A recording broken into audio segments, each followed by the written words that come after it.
Hello ફૂડી friends, કૃષ્ણકા kitchen ખજાનામાં તમારું સ્વાગત છે. શિયાળાની સિઝનમાં જે કોઈ પણ ઊંધિયું ઘરે ના બનાવતા હોય, પણ ઉત્તરાયણની અંદર તો ચોક્કસ ઘરે ઘરે ઊંધિયુંને પૂરી બનતા જ હોય છે, રાઈટ? તો ચલો આજે આપણે બનાવીશું કાઠિયાવાડી સ્ટાઇલ ઊંધિયાનો મસાલો અને કાઠિયાવાડી ઊંધિયું.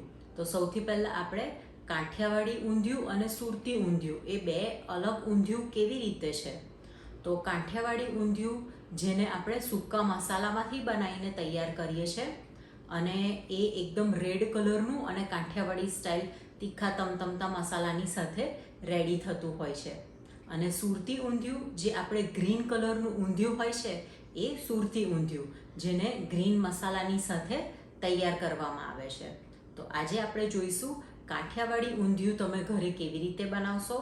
તો આપણે પહેલાં જોઈશું કાઠિયાવાડી ઊંધિયાનો ઇન્સ્ટન્ટ મસાલો કે જે તમે એને સ્ટોર કરી શકો અને કોઈ પણ સબ્જીની અંદર યુઝ કરી શકો છો. ઉત્તરાયણની અંદર તમે પતંગ ચગાવશો કે કિચનની અંદર રહેશો તો આવી રીતના તમે જો પહેલાં ઊંધિયાનો મસાલો બનાવીને રેડી કર્યો હોય તો ઊંધિયું તમે ફટાફટ બનાવીને એન્જોય કરી શકો છો. તો ચલો આપણે જોઈ લઈશું એની રેસીપી.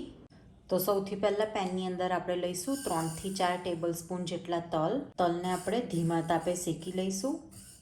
તલ એકદમ સરસ શેકાઈ ગયા છે. હવે આપણે એને એક અલગ ડીશમાં લઈ લઈશું. હવે પેનની અંદર 3 ટેબલ સ્પૂન આપણે આખા ધાણા લઈ લઈશું. હવે સૂકા ધાણાની અંદર આપણે 6 થી 7 લવિંગ અને 5 થી 6 તજના ટુકડા લીધા છે એ એડ કરીશું.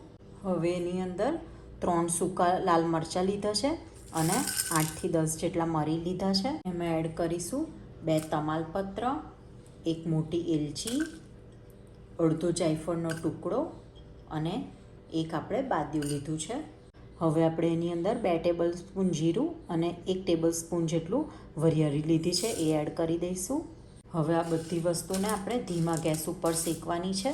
આપણે ફૂલ ગેસ પર શેકીશું તો તરત જ એનું તેલ રિલીઝ થઈ જશે અને બર્ન્સ ફ્લેવર આવશે. એટલે ઓલવેઝ મસાલાને ધીમા ગેસ ઉપર જ શેકવાના. ધીમા તાપે મસાલા ખૂબ જ સરસ શેકાઈ ગયા છે. હવે આપણે 2 ટેબલ સ્પૂન જેટલા મેં શેકેલી સીંગ છે. મારી પાસે અત્યારે શેકેલી હતી ઓલરેડી. તમે કાચી શીંગ પણ શેકીને અંદર યુઝ કરી શકો છો. તમે આ મસાલાની અંદર કોપરાનું છીણ જો એડ કરવું હોય તો પણ તમે એડ કરી શકો છો. ધીમા તાપે 2 ટેબલ સ્પૂન જેટલું કોપરાનું છીણ લઈ અને એને ધીમા તાપે શેકી લેવાનું, પછી એની અંદર યુઝ કરવાનું. અત્યારે આ રેસીપીની અંદર હું કોપરાનું છીણ એડ નથી કરતી. હવે સીંગ સાથે સહેજ 2 મિનિટ મસાલાને શેકવા દઈશું. પછી આપણે એને એક અલગ ડીશની અંદર લઈ લઈશું. તલ હવે સરસ ઠંડા થઈ ગયા છે. હવે આપણે એને મિક્સરમાં લઈ લઈશું. ક્રશ કરી લઈએ.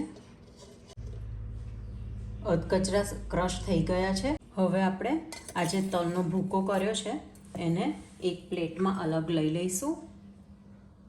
1 થી 2 ટેબલ સ્પૂન જેટલા તલ આપણે અલગ કરવાના છે. હવે તલની અંદર આ બાકીનું મિક્સચર આપણે એડ કરી દઈશું. જે આપણે મસાલા શેકીને રાખ્યા હતા એ સરસ ઠંડા થઈ ગયા છે. ક્રશ કરી લઈએ. મસાલો ક્રશ થઈને રેડી છે. 1 ટેબલ સ્પૂન સ્વાદ પ્રમાણે તમે જે રીતના ખાતા હોય એ રીતના આપણે મીઠું એડ કરી દઈશું. કાઠિયાવાડી ઊંધિયું ગળ્યું હોય છે તો આપણે 2 ટેબલ સ્પૂન જેટલું ખાંડ મસાલાની અંદર જ એડ કરી દઈશું. હવે એની અંદર આપણે 1.5 ટેબલ સ્પૂન જેટલું ધાણાજીરું પાવડર, 1 ટેબલ સ્પૂન હળદર અને 1.5 ટેબલ સ્પૂન કાશ્મીરી મરચું લીધું છે એ એડ કરી દઈશું. 1 ટેબલ સ્પૂન આમચૂર પાવડર. હવે ફરી એકવાર પલ્સ મોડ ઉપર આપણે એને ક્રશ કરી લઈશું. ગ્રાઇન્ડ થઈને મસાલો રેડી છે. હવે આપણે એક બોલમાં લઈ લઈશું એને. હવે એની અંદર આપણે જે તલ શેકીને ક્રશ કરીને રાખ્યા હતા એ અંદર એડ કરી દઈશું. આવું કરવાથી મસાલાની અંદર આખા તલ અધકચરા તલ જે રહ્યા હોય એ આપણને દેખાવમાં આવે છે, જે ખૂબ જ સરસ લાગે છે. તો આવી રીતના આપણે જે અડધા કઢ્યા હતા તલ ક્રશ કરીને એ મસાલાની અંદર એડ કરી લઈશું. હવે લાસ્ટમાં આપણે સિંગ તેલ એડ કરીશું 1 ટેબલ સ્પૂન જેટલું. હવે તેલને મસાલા સાથે મિક્સ કરી લઈએ. તેલ એડ કરવાથી મસાલો તમે 2 થી 3 મહિના સુધીને સ્ટોર કરી શકો છો ફ્રીજમાં. એરટાઇટ કન્ટેનરની અંદર તમે એને રાખી શકો છો. જો તમે કોપરું આની અંદર એડ કરો તો 2 મહિના સુધીને તમે સ્ટોર કરી શકો, કારણ કે કોપરું જલ્દીથી ખોરું થઈ જાય છે. એથી હું કોપરાના છીણ અંદર એડ કરવાનું અવોઇડ કરું છું. જો તમે શોર્ટ ટાઈમ માટે એને સ્ટોર કરવા માંગતા હોય તો તમે કોપરાનું છીણ શેકીને અંદર એડ કરી શકો છો. તો રેડી છે એકદમ લાલ ચટક એવો ઊંધિયાનો મસાલો, કાઠિયાવાડી ઊંધિયાનો મસાલો. તમે આવી રીતના મસાલો બનાવી અને કોઈ પણ ડ્રાય સબ્જી હોય અથવા તો ભરેલા શાકની અંદર પણ તમે આ મસાલો યુઝ કરી શકો છો. ખૂબ જ ટેસ્ટી સબ્જી બનીને રેડી થશે. તો ચલો હવે આ મસાલામાંથી આપણે ઊંધિયું બનાવવાનું સ્ટાર્ટ કરીએ. તો ઊંધિયું બનાવવા માટે સૌથી પહેલાં અહીંયા મેં જે સુરતી પાપડી આવે છે એ 1 કિલો પાપડી લીધી છે અને 500 ગ્રામ જેટલા આપણે તુવેરના દાણા લીધા છે. હવે આપણે એને બાફવાના છે. કુકરમાં આપણે પહેલાં પાપડી લઈ લઈશું. હવે અંદર એડ કરીશું લીલવા. હવે અંદર પાણી એડ કરીશું. બહુ વધારે પડતું પાણી એડ નથી કરવાનું. હવે લઈશું હળદર અને સ્વાદ પ્રમાણે મીઠું લઈ લઈશું. મિક્સ કરી લઈએ. હવે આપણે એને 4 થી 5 વિસલ વગાડી લઈશું. 5 વિસલ થઈ ગઈ છે, આપણે જોઈ લઈશું.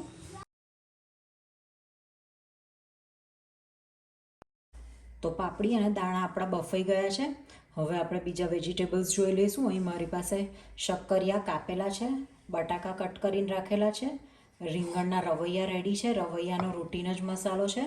ધાણા જીરું, મીઠું, લાલ મરચું, હળદર, થોડીક હિંગ અને ખાંડ એટલું મિક્સ કરી અને એને આવી રીતના રીંગણની અંદર સ્ટફ કરીને રવૈયા રેડી રાખ્યા છે.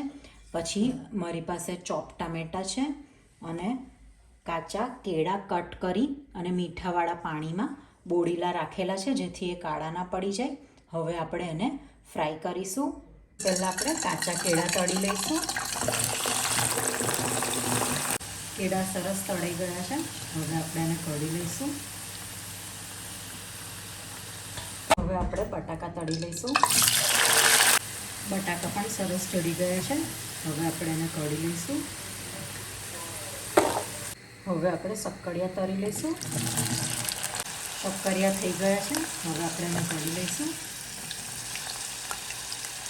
હવે રતાળું તળી લઈએ.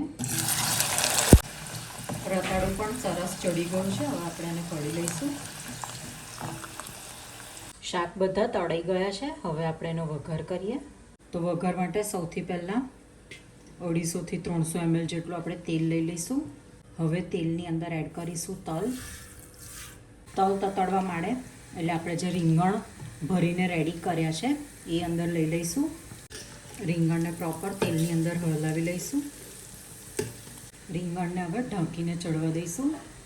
5 મિનિટ થઈ ગઈ છે, ચેક કરી લઈશું. સરસ ચડી ગયા છે. હવે અંદર એડ કરીશું સમારેલા ટામેટાં. મિક્સ કરી લઈએ. ઊંધિયાની અંદર તમને જે શાક ભાવે એ તમે પ્લસ માઇનસ કરી શકો છો. કોઈ પણ પરફેક્ટ એનું મેઝરમેન્ટ નથી કે આ વસ્તુ આટલી જ લેવી. તમને જે ભાવે એ વધારે અથવા જે ના ભાવે ઓછું લઈ શકો છો. ટામેટાં સાંતળવા આવે એટલે હવે જે કાઠિયાવાડી મસાલો રેડી કર્યો છે એ એડ કરી દઈશું. મિક્સ કરી લઈએ. આવી રીતના તેલની અંદર મસાલો સાંતળવાથી ખૂબ જ સરસ એની ફ્લેવર આવશે. હવે આપણે બાફેલી પાપડી અને લીલવા ઉમેરીશું. હવે આપણે મિક્સ કરી લઈશું. હવે અંદર તળેલા શાક લઈ લઈશું. મિક્સ કરી લઈએ. મસાલાની અંદર આપણે મીઠું એડ કરેલું જ છે, પણ તે છતાંય આપણે થોડુંક મીઠું લઈ લઈશું. હવે અંદર એડ કરી દઈશું મૂઠિયા. થોડુંક આપણે પાણી લઈ લઈશું, કારણ કે મૂઠિયા પણ હજુ અંદરથી રસો એબ્ઝોર્બ કરશે, તો થોડુંક પાણી એડ કર્યું છે. એકદમ હળવા હાથે આપણે મિક્સ કરીશું. મૂઠિયાને મેં જનરલી બેસન અને એની અંદર કકરું બેસન એડ કરી અને રૂટીન મસાલા એડ કરીને અંદર મેથી ભાજી નાખી છે અને પછી આવી રીતના લુવા કરી અને તળી લીધા છે. પ્રોપર મિક્સ કરી લીધું છે. હવે ઢંકીને 10થી 15 મિનિટ સુધીને ધીમા તાપે એને સિજવવા માટે રાખીશું. હવે આપણે ધાણા લઈ લઈશું. તો રેડી છે મારું ને તમારું ફેવરેટ ઉત્તરાયણમાં ખવાય એવું ઊંધિયું. તો ઊંધિયું ચોક્કસ ઘરે બનાવો, ખાઓ, ખિલાઓ ઓર ખુશ રહો.